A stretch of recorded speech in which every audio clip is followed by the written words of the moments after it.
Hello everyone, दोस्तों मैं अरुण शर्मा। आप देख रहे हैं 10 सोच। दोस्तों स्टूडियो में बात करने वाले हैं बजट के बारे में कि मोदी गवर्नमेंट ने बजट डाल दिया है और देखा जाए तो इस पे सियासी घमासान जारी है।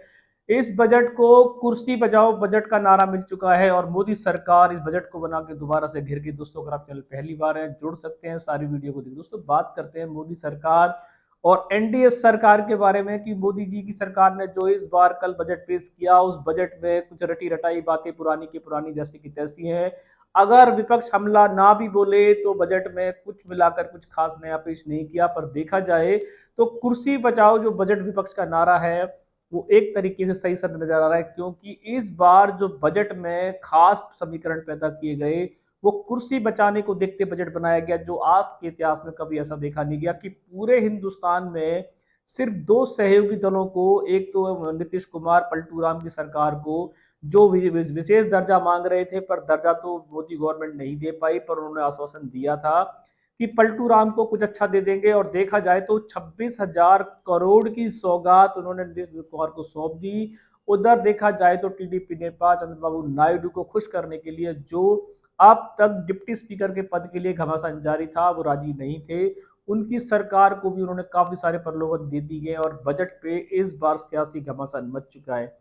मोदी सरकार इस बार जो अल्पमत की सरकार से बचना चाहती है, उनको पता है कि किसी भी तरीके से उनका मैंडेट नहीं आया है और अगर ये दो विपक्षी दल किसी तरीके से उनको देने में चूक गए तो बीजेपी सरकार अल्पमत में आएगी और सरकार के रोंगटे खड़े हो जाएंगे।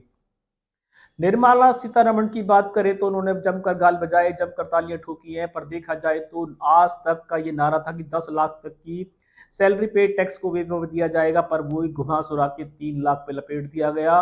पूरा बजट देखा जाए तो किसान गरीब कहीं कुछ ऐसा खास देखने को नहीं मिला। यहाँ की गोदी मीडिया गाल बजाती नजर आ रही है। अगर बजट में कुछ खास है ही नहीं तो इसका बुराई करने में क्या बुराई है। और विपक्ष ने जो हमला बोला है वो सबको दिख रहा है। अगर यही बजट किसी और गवर्नमेंट ने बनाया होता तो क्या मोदी गवर्नमेंट रोडों पे नहीं आती। मोदी गवर्नमेंट ये क्यों चाहती है कि जो भी वो कार्य करे सब आग मूंद के बैठ जाएं, उनके सब उनसे कोई सवाल ना पूछे जाएं। संसद उनका है, मंदिर उनका है, राम उनके हैं और हिंदू धर्म का ठेका भी उनके पास है। तो बजट का ठेका जो उन्होंने लिया था उसमें किसानों के लिए इन्होंने क्या योजनाएं की हैं जरा बता दे। हरियाणा के लिए इन्होंने क्या योजनाएं की हैं जरा बता दे। जम्मू कश्मीर के लिए क्या पैकेज दे जरा बता दे। सिर्फ उन्होंने कुल मिलाकर अपनी कुर्सी जो खतरे पे लटक रही है और कब तक लटकी रहेगी ये तो बीजेपी गवर्नमेंट जानती है, क्योंकि अब तक वो 2 बार यूपी का सुथरा साफ करवा चुकी है और यहाँ तक इस बजट में यूपी का भी सुथरा साफ है, कोई लेना देना नहीं है। अब बीजेपी सरकार अगर पलटू रामो की सरकारों के साथ चलकर चलेगी तो क्या आगामी बजट भी ऐसे पेश होंगे। जिस नीतीश कुमार को उन्होंने 26,000 का झुंझुना पकड़ा दिया है और उसमें क्या क्या उन्होंने मोटिवेट रखा है कि उसके अंदर कहा है कि पुल बनेंगे, समीकरण सेट होंगे। ऐसे नीतीश कुमार को पैसा देना जिनके आज तक पुल गिर रहे हैं और 22-23 पुल पिछले महीने में गिर चुके हैं। नीतीश कुमार को पूरा विदेश से सबसे देखा जाए तो बिहार को सबसे बड़ा दर्जा किसी भी देने को कोई मनाही नहीं है, कोई कोताही नहीं है। आप किसी भी राज्य के साथ कर सकते हो, पर पूरे हिंदुस्तान का बजट उठा के आप सिर्फ सरकार बचाने के चक्कर में दो पलटियों को दे देते हो, इसमें तो बुराई होनी होनी है। बीजेपी सरकार रोडों पे गाल बजा रही है, पर विपक्ष ने हमला बोल दिया है और इस बात को कोई झुटला नहीं सकता कि इस बार का बजट पलटू राम, नीतीश कुमार और आंध्र प्रदेश चंद्रबाबू नायडू की शरण में गया है। और मोदी सरकार को साफ पता है कि इस बार वो डरे धमके बैठे हैं। अगर उन्होंने बजट में इन दोनों राज्यों को कुछ नहीं किया तो देश में उनकी सरकार गिरनी निश्चित है। देश में सरकार गिरने से बचने के लिए, कुर्सी बचाने के लिए उन्होंने पूरे हिंदुस्तान का समीकरण 2 राज्यों को दे दिया। किसी भी राज्य को समीकरण देना कोई गलत नहीं है, पर अगर सबका हिस्सा मारकर 26,000 करोड़ अकेले नीतीश कुमार को दे दिए गए और 15,000 करोड़ चंद्रबाबू नायडू के खाते में डाल दिए गए तो क्या इससे देश का भला होगा, क्या देश की इकोनॉमी बढ़ेगी।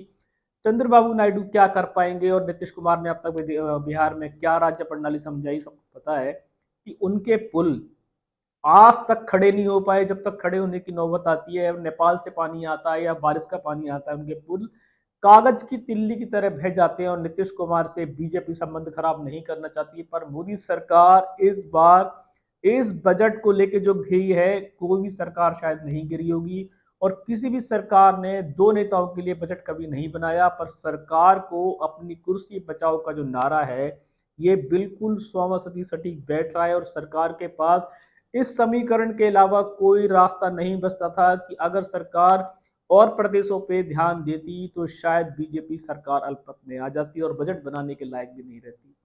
अब सरकार घिर गई है और अन्य जितने भी विपक्ष हैं, राहुल गांधी है या उनके अलायंस दल है, इंडिया पार्टी है, उन्होंने सरकार को आईना दिखा दिया। उन्होंने बोला है कि कुर्सी बचाओ बजट की जितनी निंदा की जाए उतनी कम है। ममता बनर्जी ने भी हमला बोल दिया है और जितने भी बड़े बड़े दिग्गज जो बीजेपी के खिलाफ अपनी बैन बजा रहे हैं, उन्होंने सब ने थम कर बिल्कुल बजा दिया है।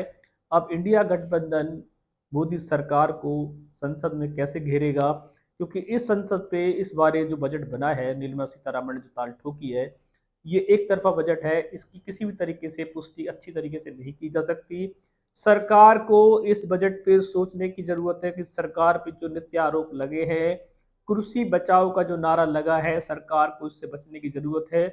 और सरकार को ऐसे नेताओं को खुलेआम इतना पैसा नहीं बांटा जा सकता।